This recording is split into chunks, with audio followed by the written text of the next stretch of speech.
Let's start here with the panel. So, Richard, do you want to introduce yourself first? Good morning. I'm Richard Regan. I'm the DRI training manager, and I'm also part of the Cosmos support team. My background is software engineering, lecturing in a previous life, and now I'm just responsible for training the DRI users from first concepts all the way through, I hope, experts. Thank you. This works for me as well.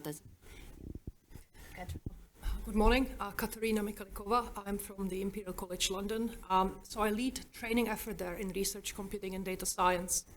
And in our case, these two efforts decoupled. So the HPC group is in ICT and the training is sitting within the graduate school.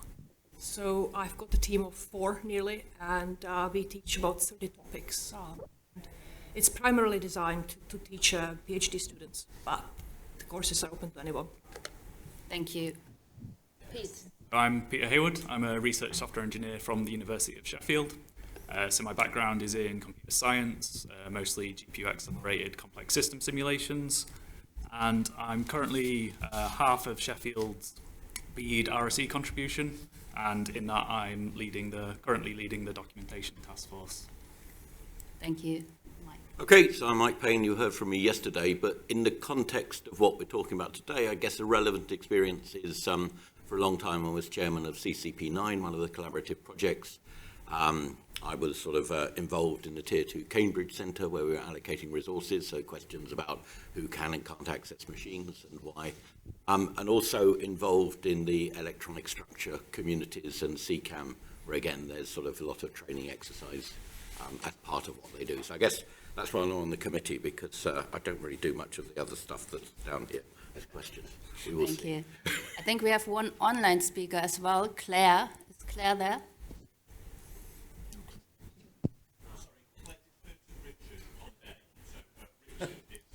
Okay. Oh, right. I need a second hat then. Okay, so no online speaker this morning. Oh. Hello, can you hear me? Oh.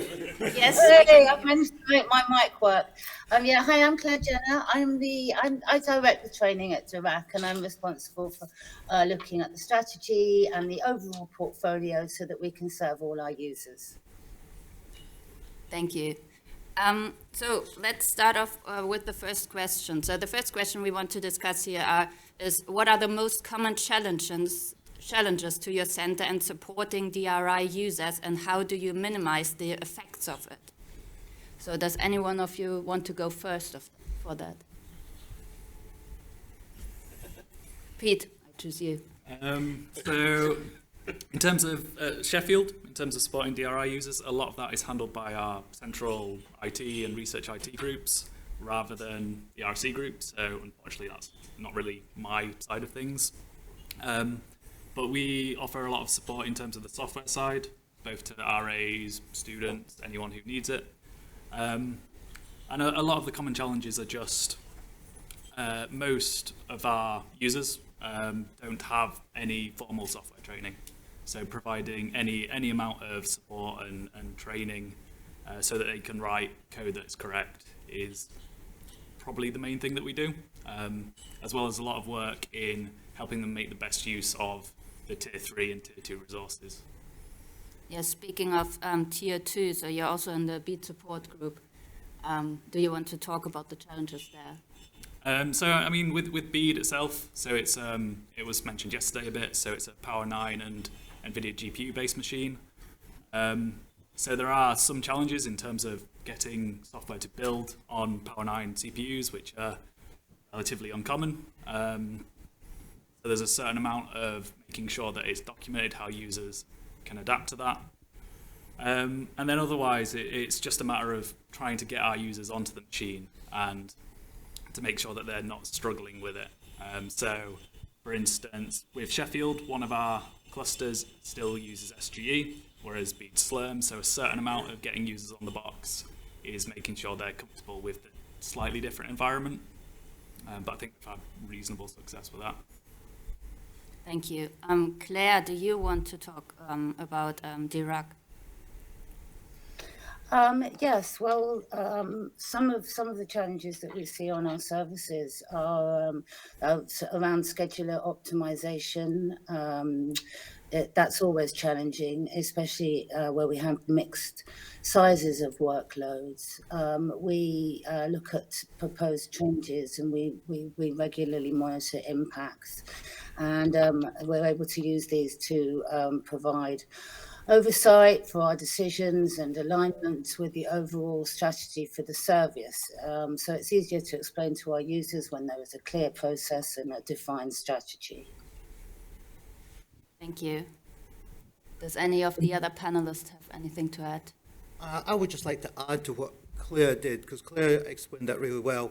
And having a clear strategy, especially when you're dealing with scheduling workloads, our users might know how to use them, but they might not understand what's going on in the background and why their jobs aren't running. And they'll sometimes will get maybe queries around that. So having our scheduler set up is really important, and having a strategy, especially with some kind of oversight board that's controlling that, they would have a view of how they're going to use their service. And so when users come and ask questions, such as with scheduler, then you can actually have a clear answer to them to explain maybe why their job isn't running today. Okay, so it's good to have a clear strategy with that, which supports your learning. The other thing I would like to add to that is the research community is a quite broad community. We all are different in our own strange ways, and not all of our codes come from like a community pot. There's people out there that are working away on their own and they're struggling a bit, and they might get support through their education, but it's also good to try and build community connections, so those researchers get support through other communities. Thank you. How would we then make sure that the users have a minimal knowledge level? Mike, do you want to say something about that? Well, I mean, I can look back over, getting on for 40 years doing computational physics. And I mean, the first point is that if you are taking any PhD student into this field, then they will have become self-selected and want to do computational work. So it's very rare that you have someone who says, oh, I want to write some software, who hasn't had some experience of doing that before. So there has been a degree of self-selection. I know that's varied over time, just depending, whether people did coding, at school. One of the great generations in my research group was clearly that group of people who'd got access to the BBC Micro at school. That's showing how old I am. Self-taught themselves programming, and that's, of course, what they wanted to do. So I think, for the most part, then, I would be very surprised if anyone in this room took someone on who had absolutely no experience and showed no interest in software before they started. I think just picking up one of the previous points, teams. I mean, so long before RSEs became, formally recognized and there was that expertise, how did we cope with software? And actually, this is a great strength of the UK and Europe. I can talk about culture in other countries and America and so on. But in my particular research field, then actually, not having vast amounts of expertise in one place has really explained why Europe has become dominant in electronic structure, because these are big complex codes that are constantly evolving. They need large numbers of people to actually maintain the code. And of course, we don't get that. I mean, and it's no good as saying, oh, you should pay millions of pounds to create this little code team to do X for the next 20 years, all right? I mean, it sounds attractive. It's never going to happen. So please don't start talking that way. It is futile, all right? So how do you cope with it? Well, you just cope with it with having large teams, often in different locations, because at one point, no university would tolerate more than one computational physicist, which is a slight problem, but you just geographically locate. And then, of course, within a team, you've got a natural career skills progression. The really experienced ones, any PhD student starting with me from sort of, right, within a few years of me starting to build a research group, they would always be, assigned to a postdoc working underneath a postdoc, or even maybe a finishing PhD student, and essentially trained on the job. It sounds terribly unprofessional, yeah? And the bean counters would, go on and on and on about, this is not effective. It was very, very effective. Now, of course, everything is getting even more complicated. And so I think the fact that we are now building these centers of expertise where when you get to the limit of what you can expect a PhD student or a postdoc to be able to master, you can then send them off to the RSE groups, the support groups, to get further help, maybe delegate, say through the ECSE program that Phil mentioned yesterday, delegate a bit of really complex coding off to the real experts. But that's kind of at the top end. I mean, at the bottom end, then actually teams really do work. You just have to use a little bit of nous, make sure that interaction is working. If there's someone who's absolutely brilliant computationally, but completely incapable of working with anyone else, don't assign them to look after a student, all right? It won't be in anyone's interest. So there's a lot of sort of, benign neglect. The problem with benign neglect is that actually it's an awful lot to make it work successfully, and people will come along, and what I will call benign neglect, which is brilliant because people outperform, will now be called criminal negligence because I didn't give them a set of tasks to do every 2 hours. And that's really problematic. Thank you. So that has now answered all our questions of the rest of the panel. I have something. Yes, I was just about to ask you, Katharina. So you're working with graduate students, and so how do you... Yeah, so I think Mike has a large group. You guys have DRI, which is quite advanced users. We have the beginners. So local university center usually deals with more variety and probably slightly less experienced users overall. And so I think the solution really is manpower. Sitting down with a new student, well, after they take some courses, and just sort of organizing their thoughts and pointing them in the right direction makes a huge difference. So right now at Imperial, we have maybe 1 or 2 people dealing with this type of things, but really I think we should have about 10.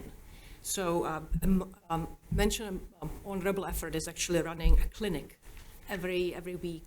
All the RSCs and the whole team sits down with whoever needs to be talked to and point them in the right direction. But I don't think that's enough. You will need a large team that takes really good care of documentation and generally just is there for people to talk to. And of course, there is training. I could talk about this for a long time. Yeah, that's about it, really. Yeah, thank you. So you're talking about documentation. So do users generally use the documentation, and how do you get them to read the documentation? So Pete knows we're the task force on writing beat documentation has done great work on doing this, but often then you still get the emails that ask you about something where you can basically just put a link to the documentation as a reply. So how do you get the people to read the documentation? So I'll ask you first. I guess you just keep reminding them. I don't think it's necessarily their fault. They may be just completely dazzled. It's all new. They're looking through the pages. There are many. They don't know where to start. Just infinite patience, really, especially with the beginners. I think that's the answer here for me, at least. Thank you. Pete?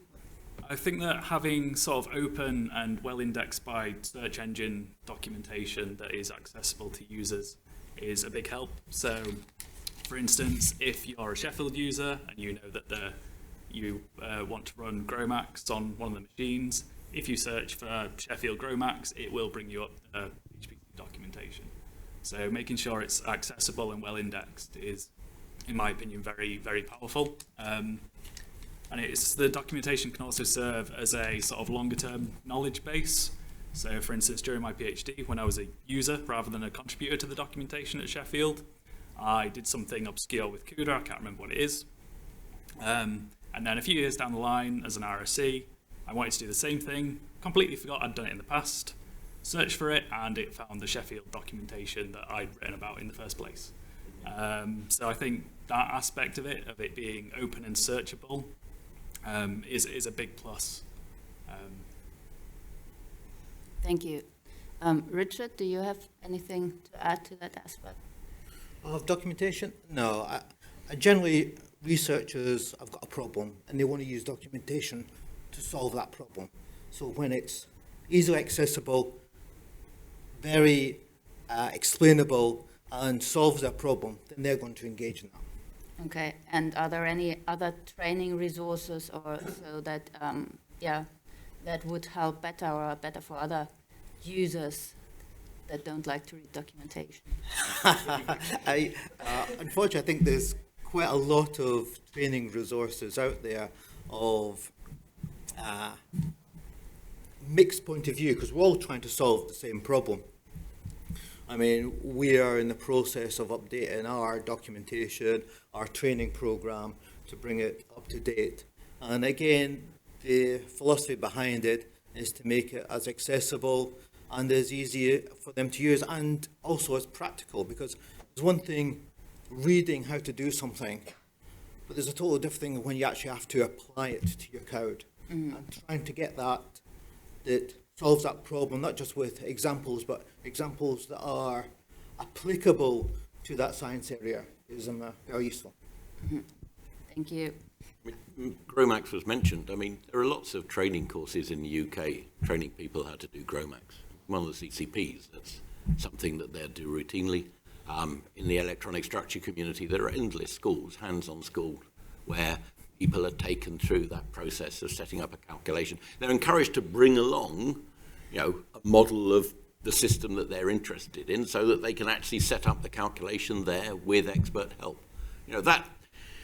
Thousands of pages of documentation. The answer is yes, it's in there somewhere, but actually someone sitting alongside you for about 20 minutes or so, particularly when they can come back, actually probably saves them reading 1,000 pages. And of course, the most abrupt answer to if it's in the already on a web page is you just send the link back to the web page. If you do that about 50 times, they gradually get the idea. Katarina? I think as a former user, there's a question by the way. As a former user, at some point I was quite comfortable in the cluster. What I'd like to see is give me a script, and some, maybe some lore about, this is how you configure the course this time, and this is how big the input is. But the ideal case would be, yes, let's find somebody who's been doing this on the cluster, building communities. And I don't know, there might be a lot of stories in this room about trying to build communities around software and a problem at a local university. And it actually hardly ever works, even though it's something we really, really need. So it'd be kind of an interesting discussion to have. Yeah, definitely. Thank you. There are two questions in the room. I was just wondering if you're collecting feedback from the users about the quality of the documentation, whether it's been helpful. So I think that's something that we should be doing, but at least for the B documentation side of things, we've not actively reached out for documentation yet. And I think at Sheffield at least, which I can speak about a bit more than other places, the research computing group do occasionally reach out and ask for feedback. So I think actually on Friday, they're running a session where they've invited every single HPC user to come along and give them feedback or ask any questions about the HPC systems. So hopefully yes, but I'm not sure if they always do. Claire, what about Iraq? Well, in DRI, we kind of take a two-pronged approach. We look at our new users who have less than 2 years HPC experience, and we ask them all to take a mandatory HPC skills program, which is finishes in a test. And as part of that program, we point them to tips and user guides and all the different resources that our systems produce on how to run codes and compile and test. We also, at the end of that test, we have feedback, which we use to iterate and make sure that we're looking at producing the right kind of training and that it's targeted towards the user's needs. We also run a training survey where we ask all of our users, regardless of their HPC skills status, whether there's anything that they would like to see in addition to the documentation that we provide. And we also ask our PIs what sort of skills they would like their students to have when they start and finish their courses, so that we can do an analysis of where we need to concentrate. So we kind of take an overall ecosystem approach, not only with the HPC skills, but also with the service documentation, and make sure to the best of our ability that everybody knows where everything is and where it can be found on our website. Thank you. There was another question in the room. Yeah. Hi. I have the impression that when we are talking here about users, actually means people who is confident and comfortable coding in the HPC.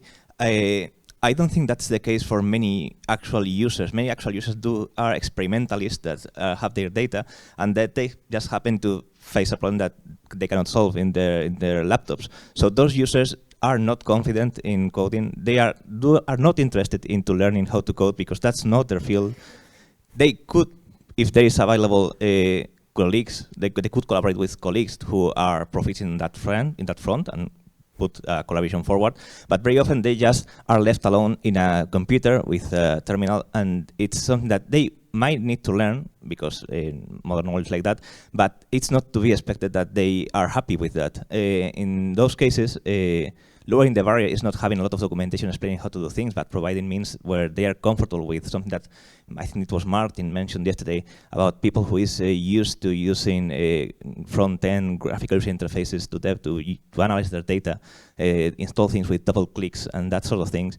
They lowering the barrier for them is providing some sort of interface that it's familiar to them to interact with the HPC, not just providing lots of documentation for them to run, to read through, and to have to learn completely different things. Those are the users that will benefit from lowering the barrier, and not just developers that, well, they are comfortable in any front, to be honest. Okay, so so does anyone want to comment on this? Has anybody experience with Open On Demand or other interfaces? Yeah, so, I mean, Diego, thanks for opening this topic. Diego is from the same place. So local resources should think that way. And I actually have a lot of experience with doing that at my previous post at the University of Oslo. We had graphical interface to all sorts of bioinformatics and evolutionary applications. It was extremely popular. And then we also ran Galaxy on a cluster at some point. And so you have to think, we definitely are facing different types of users, and maybe physics, you are used to one end, extreme end of the user type. But while life sciences, medicine, humanities, which we don't have, but I'm sure some of you do deal with, you have a student who just wants to get on with it. So you help them, you give them an environment and documentation, point them to the right place, just get it done. Don't insist that they become content users. I don't think there's any point doing that. I would agree with that. And contrary to what everybody seems to think about DRI, we do have some really competent users, but we've got RAS level users as well. And as you say, some of our users are not interested in writing code. And that's one of the reasons why our HPC test or program is really focused on that. The main focus is really to get them onto our system, being able to use SSH, know about keys, understand how to navigate to get to where the data is, get the data on the system, run their code, not necessarily debug it, just compile it, and be able to understand the scheduler, how to run a job. Okay, so we're talking about really basic skills here, so they can get their science onto our machine and get the results out.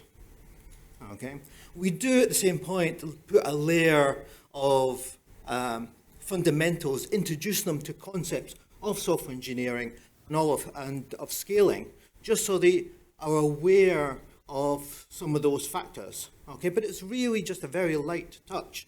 So if they want to progress in that path, then we can build on it.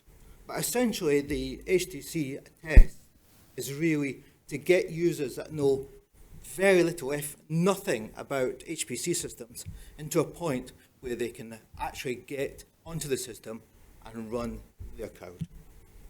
Thank you. Can I So, just add, I mean, the schools I was referring to in the electronic structure area are primarily geared towards that sort of user. I mean, there are a vast number of experimentalists who use, things like CASTEP to do their, to sit alongside experiments. So those schools are actually very much for the non-expert coder. In fact, in many cases, you have separate events for the people who do the hands-on code development against those who you just train to use this as another sort of tool set alongside their experiment. So, there is a community that actually spends a huge amount of its resource in making, enabling non-expert coders, software developers to use their codes. But it's based on community again. The people at the schools who are explaining it to them will be those experts who develop the code, who can help them if something's gone wrong. So, again, it comes back to this community thing. It has been extraordinarily successful within Europe. And it's not just one or two examples, it's vast numbers of examples in our field. So it's a great model. thank you.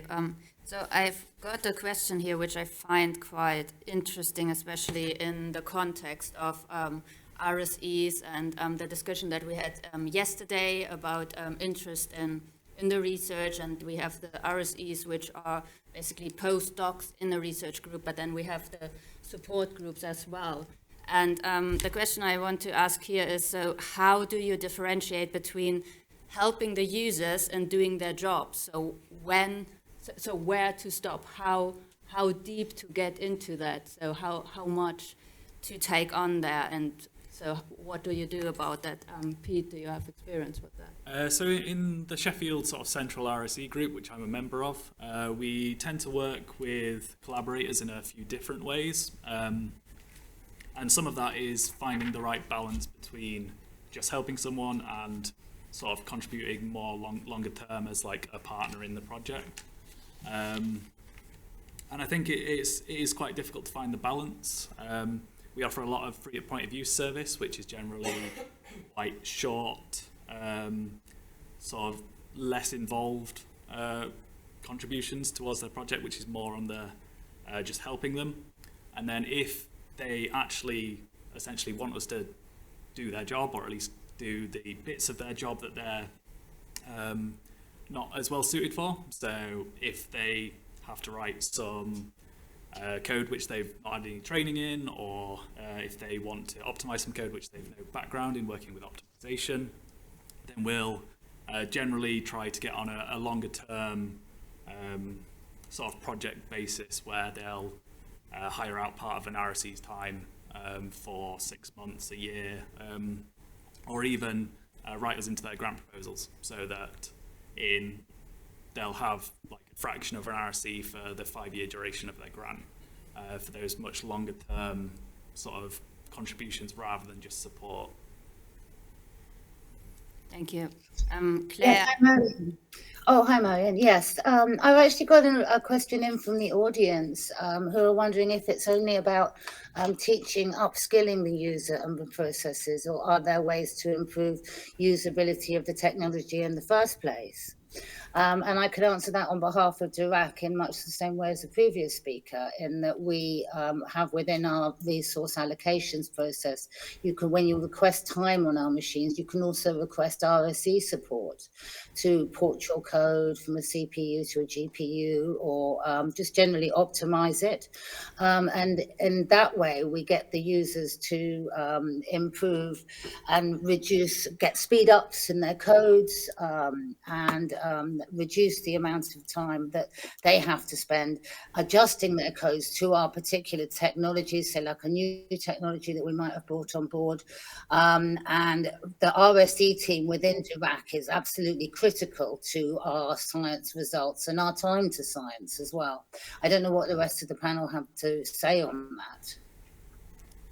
Thank you. Yeah, I was just about to ask you about, Claire, about that RAG process and the RSE support, because I know that there was quite a big discussion a year ago or so about how that, how you differentiate between the RSE work and postdoc work. And I think the extension of that would be, how do you then transfer some of that knowledge to the actual researcher team? So how do you make sure that not the RSE goes in, does their bit of work and then leaves, and it's basically a black box? So how much training of the researchers is involved in that?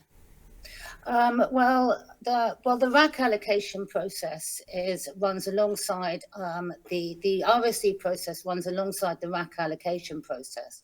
As I said, when you apply for time, you can also apply for RSE time to help develop the code.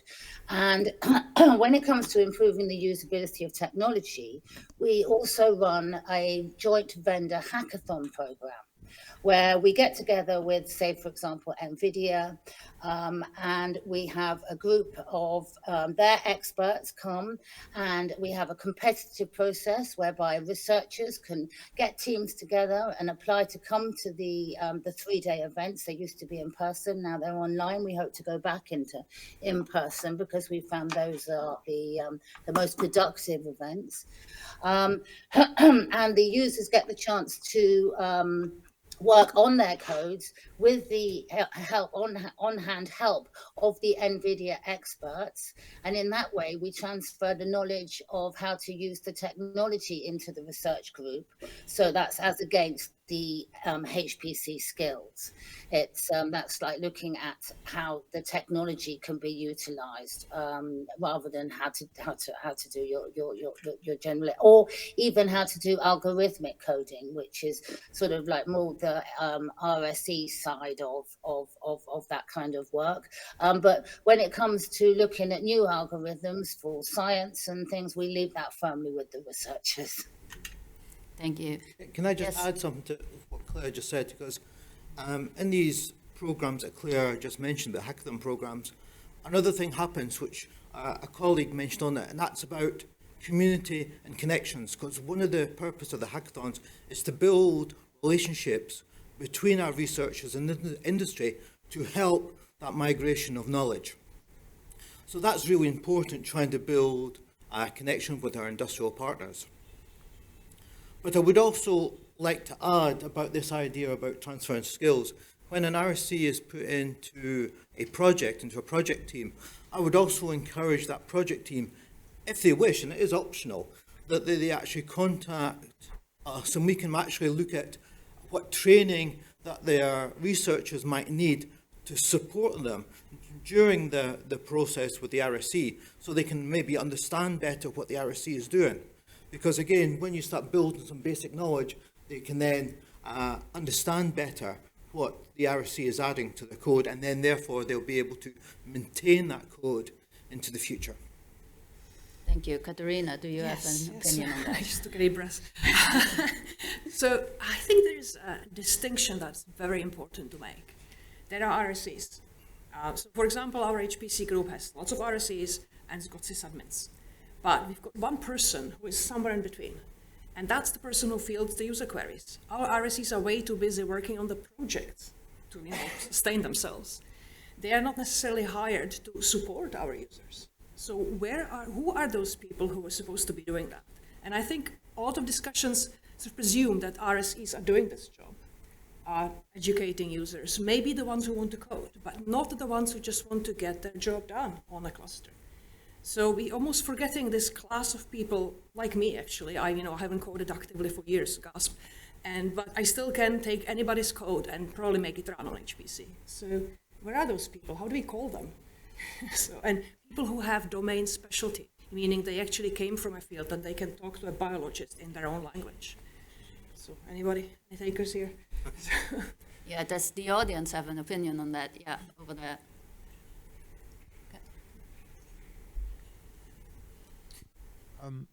So following up on that point, how do you have any opinions about how to quantify the value of this sort of thing, because as people who work with researchers, we see the value of writing documentation and coaching individuals, but that can be hard to sell to less enlightened budget holders. So what experience do you have in sort of quantifying the benefits of that to be able to sort of justify spending time and money on it? So one time, I know that EPSRC collects some figures about before and after RSEs had made code more efficient. And of course, a tiny increase in efficiency will be worth millions of pounds. I don't know if that continued or not, but I mean, there are very quantifiable things to show what the value is. But of course, they all take effort and time, and we're all worked off our feet. And it's not even clear that they get traction. This is a real disaster. You can show that this RSE effort saved you, £1 million on Archer 1 or whatever, yeah? And it just goes into vaporware in EPSRC. I mean, this is what's so frustrating often, that, you have absolute tangibles, and it doesn't. I mean, the worst example I had was an industrial one, where the company admitted that, just a tiny bit of implementing something we'd done in a project into the company would save them £500,000 per year. It would have cost them about £20,000 or £30,000 to bring that stuff into their own suite of programs. And of course, no one had the budget to do it. So everyone saw £500,000 a year, but who could be bothered? And I think this is the problem. I mean, you can say all these things, but if you don't have someone higher up who's going to see this through and make the case, then actually it becomes a bit futile, because you get all the figures, it's like a slam dunk case, and then you just cannot understand why no one's listening to you. Yeah, I think Katerina was also talking about basically the human user interface. So the people who are directly talking to the users and not that deep in the code. Yeah, Alan. So I have a little comment on the whole quantification of value thing, okay? And I don't know how many people here, as doing these, vital jobs, helping out, ever get a love letter from their users saying, this was brilliant, I've got this paper out, or it's made this big difference, and that kind of thing, right? What do you do with those when you get those? It gives you a nice warm feeling, but what do you do with those? Okay? The thing you should do with those is send them to your bosses, right? Then your boss knows that you're doing a good job. And then when it comes to it, because a lot of the kind of progression things and the sort of value statements in organizations is about, the extent that you influence various things that are happening. And if you're influencing various outcomes within research, then that is something that really matters and helps differentiate within the organization. It helps your boss make a case that says, this is a value member of staff, and we need to absolutely make sure they're taken care of. Can I just, I think I said this yesterday, but I've long advocated that RSEs, if they've done something that enables some science, should be co-authors of the paper.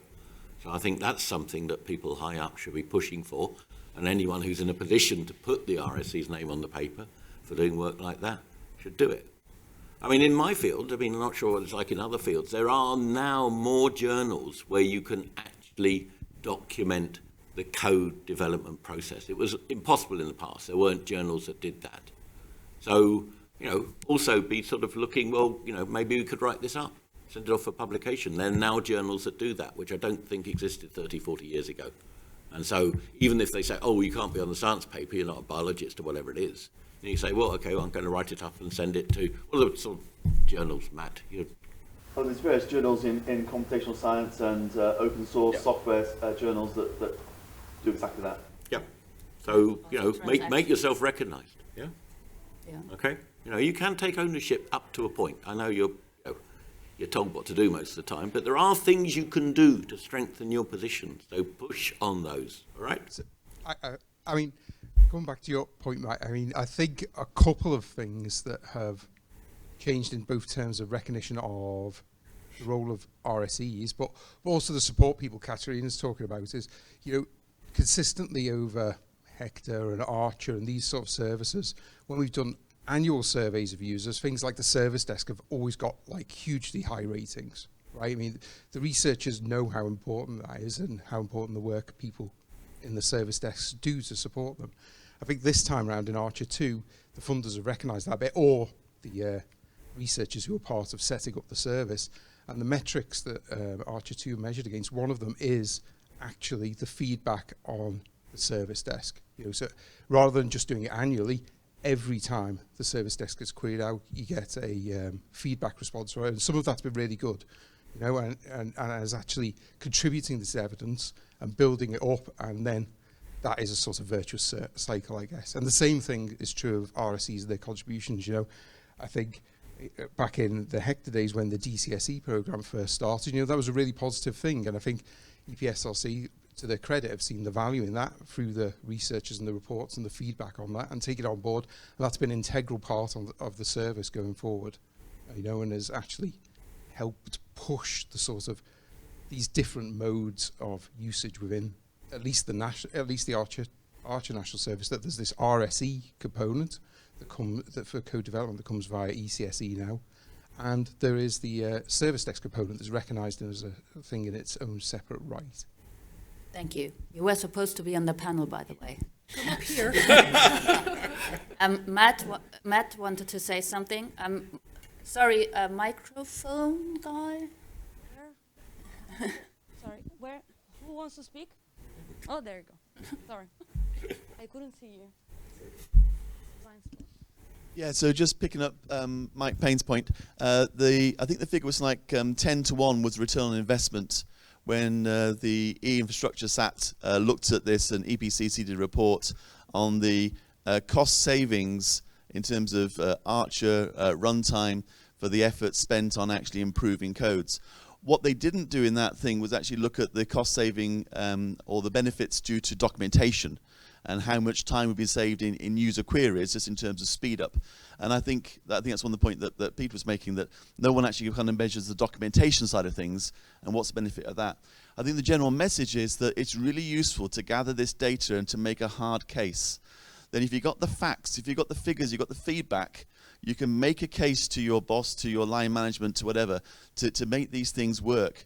And one of the things we did with the infrastructure SAT was get the data on the benefits of the RSEs through the ECSE program to ensure that that program was continued and renewed and made it into the next round.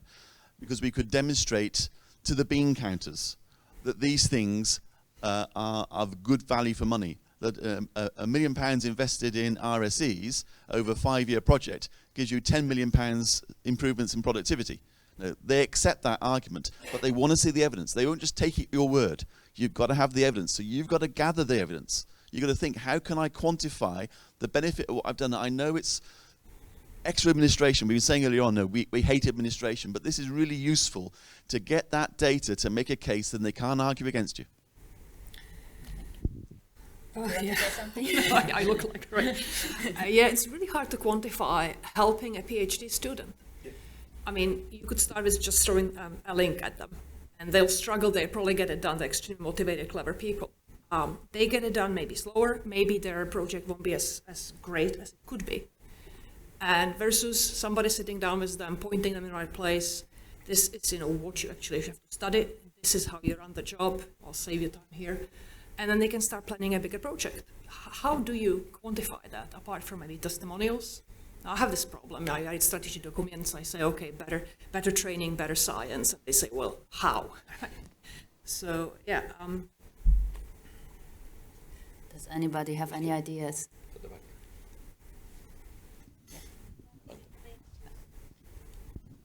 For the papers, and the quality of papers, what was the research about of these PhD people?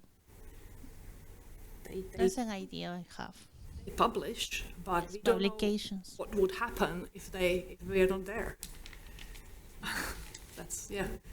I mean, we could just, yeah, I mean, we encourage people to mention HPC, but, there's very little footing there, so. Yeah, just to, sometimes it's difficult to quantify because it's hard to measure the right things and you can be quantifying the wrong things, but the point about collecting evidence to support the value that's been added here is quite important, I think, and partly that can be gathered from this user feedback as well. Thank you. Yeah, Andy? So I guess the other thing that springs to mind for the documentation side of things is to ape what the carpentries have done, right? I mean, the way the carpentries approached this problem, I think, was to take people before the workshops and do the pre-workshop survey and say, what's your level of confidence in your skills in this sort of thing and this sort of thing? Is there any way you could take and then measure the same after a workshop? I wonder if there's any way you could do the same thing around documentation and sort of say to people, you know, before you started using the service, and then you read the documentation, what was your level of confidence before and after? Can you quantify that in any sort of way? And that might give you some way to quantify the impact of documentation. It's not, obviously you don't have a defined event like the workshop to be able to go before and after, but maybe you could speak to people and do some sort of, I don't know, you came onto the service, you then read the documentation, or you got support from the service desk. How much did each of these things contribute to your improvement in your ability to use the service? Hard to quantify, though. Well, I mean, it's not quantification. I mean, it is more of an anecdotal and that sort of approach. But if you gather enough surveys, the way the carpentries works, right, because you gather enough surveys over enough time, eventually and you have a scale of what your confidence is, you can actually make it a quantitative thing in a more statistical way once you've gathered enough data. But yeah, but at the start, yes, you're right, it's anecdotal data. Thank you. Yeah, there's another. Thank you. I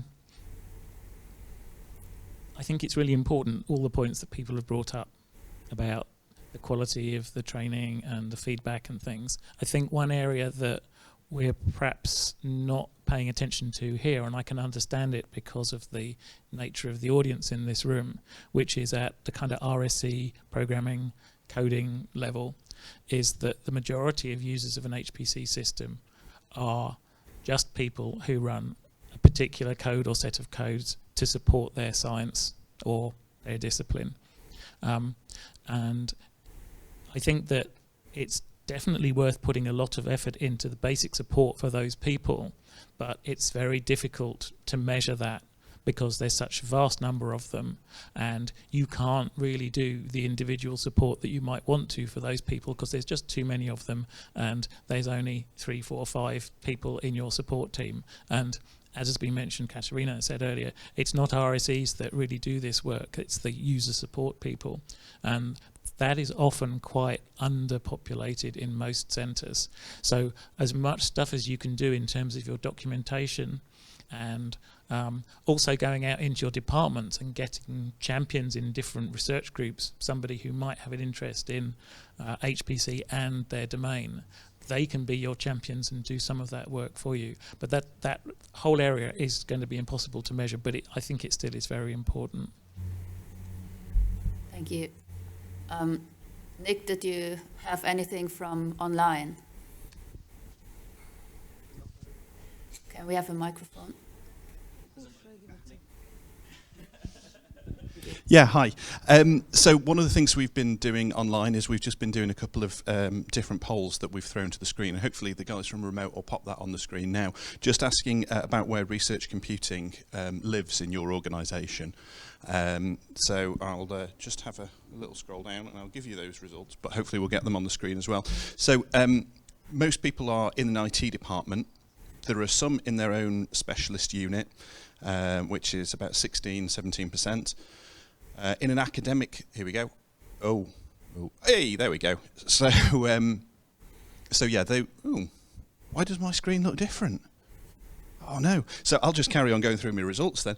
So yeah, in its own specialist unit, we've got about 21%. In an academic department is 26%. Luckily, there's nobody saying, hey, we haven't got one. So that's good news. And then there's another poll, which was, where does research computing live in your organisation?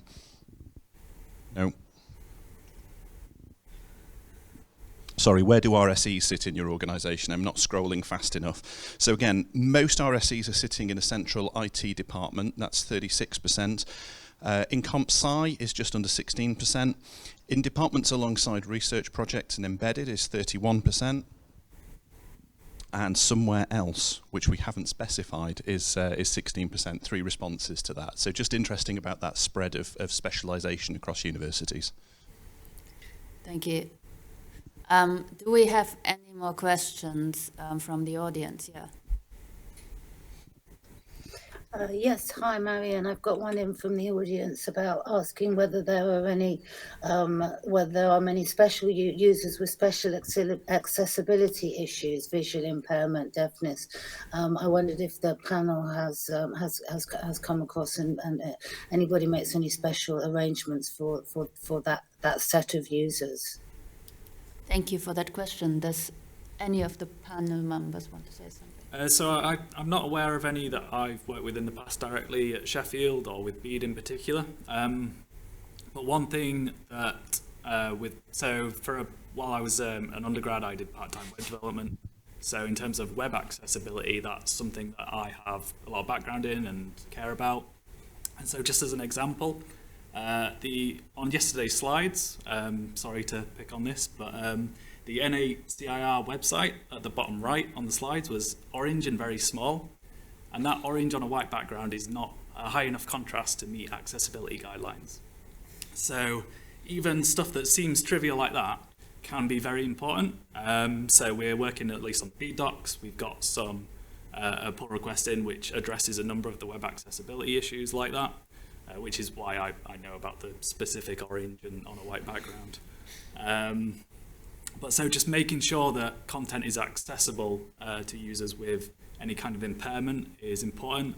So for HTML content, you want to make sure your colors and contrast are sufficient. You want to make sure that you use all the modern web accessibility stuff, which a lot of the documentation engines like Sphinx and MakeDocs, a lot of the popular themes include that. So the RTD theme, automatically will mark up certain elements so that screen readers grab exactly the correct bit and will read it out properly. And just using tools to enforce that is a good thing that you can do. And there's a number of web accessibility tools that are available. Thank you. Does DRI do something? Well, sorry, Richard, go ahead. Carry on, Claire. Well, we're aware of that not only we haven't had anybody come to us and say that they have a particular disability, but we're also aware that people respond differently to different formats of training. And so with our HPC skills license, we try to provide not only videos but also the written word, and present our training in different formats so that people can mix and match as to how they feel best. But if somebody was to come to us with a disability, we could definitely provide anything we have in large print, and we would work very, very hard to make sure that everybody can have access, no matter whether they have a disability or not. Thank you. We had a question here in the front as well. Yeah, thank you. On the topic of accessibility as well, I'm going to use a word which I think might be quite unpopular in this audience, GUIs. We've been talking about accessibility, we're talking about usability for about an hour, and I don't think anyone's mentioned graphical user interfaces. I understand that there's obviously a reason not to host a graphical interface on HPC resources themselves, but with something like a graphical web interface that can generate your job submission scripts not be a really good solution to this identified user group of scientists who just want to get their scripts running. You don't have enough research software engineers to support them individually or train them and so on. What do people think about that? I think we touched on that. Can I pass a question to Matt, please? Yeah, that's a very good point, and I know Heck Biosim, one of the big user communities that does GROMAX and Amber, they have within their community pioneered a tool called Longbow, which is designed to give a web access to create your job submission script and run it automatically on systems like Archer. So it's designed deliberately to lower down the barrier so you don't have to learn SSH, so you don't have to learn remote logins. You can submit your job from your laptop, from your PC, maybe from your iPad, I don't know, using a web browser, familiar interface for exactly that reason. That's a community effort pioneered within that community, and it has hooks you can extend it to other tools, other packages too. Yeah, we also in an HCIR were starting to look into Open on Demand for Beat, but that hasn't progressed that far.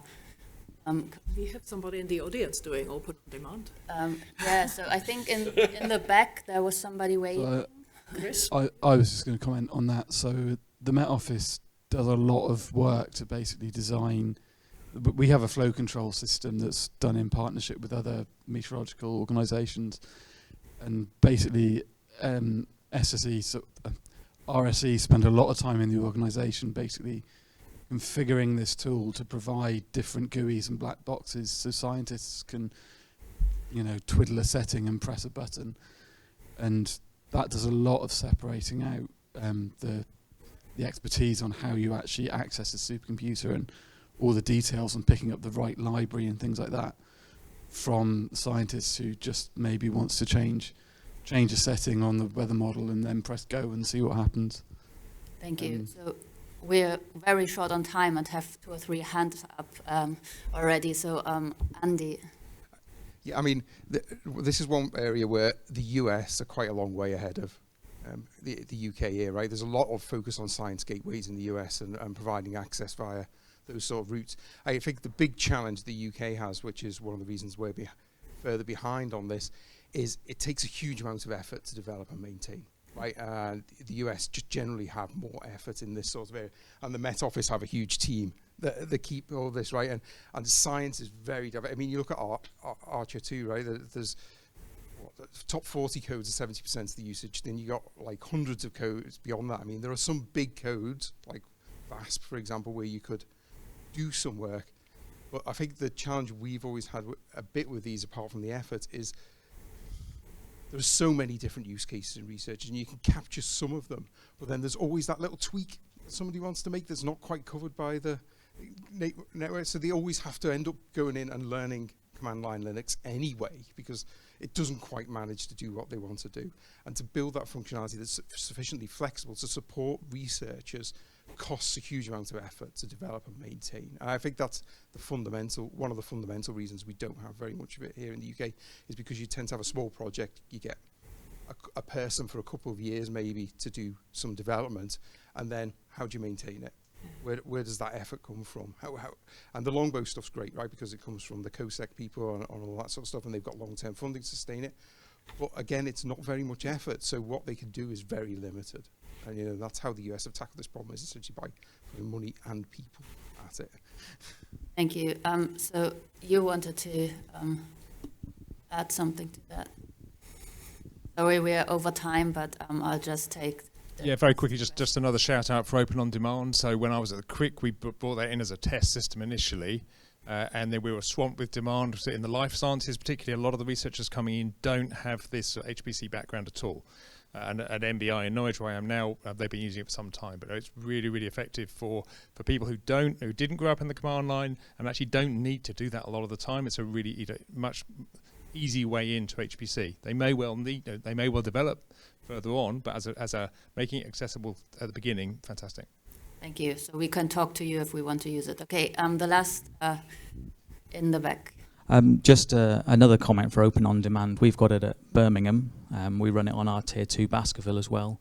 There's sort of 20 or 30 GUI apps that you can just run through a web browser. And one of the things that, from a usability perspective, really helps is you can do single sign-on and federated authentication as well.